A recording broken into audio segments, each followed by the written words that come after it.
नमस्कार मंडळी, मी प्रियांका आणि तुम्ही पाहत आहे जनसेवक न्यूज चॅनेल। माळशिरस तालुक्यातील मौजे सिंदेवाडी येथे श्री हनुमान जन्म उत्सवाच्या निमित्ताने एक प्रेरणादायी व्याख्यान आयोजित करण्यात आले होते। या कार्यक्रमासाठी प्रमुख वक्ते म्हणून पाटोदा गावाचे आदर्श सरपंच श्री भास्करराव पेरे पाटील यांना आमंत्रित करण्यात आले होते।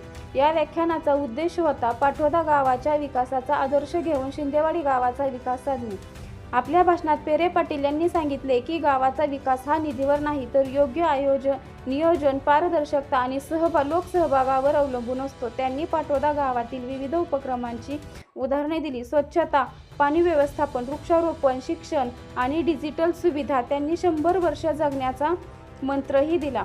त्यांनी हेही सांगितले की एक प्रामाणिक आणि दूरदृष्टी असलेला सरपंच गावाचे संपूर्ण चित्र बदलू शकतो, फक्त सरपंच डोकेबाज पाहिजे। तसेच त्यांनी ग्रामस्थांना आवाहन केले की जर आपण सर्वजण एकत्र आलो तर कोणतेही गाव प्रगत होऊ शकते। या प्रेरणादायी व्याख्यानामुळे सिंदेवाडी गावातील नागरिकांमध्ये विकासासाठी नवी ऊर्जा निर्माण झाली आहे।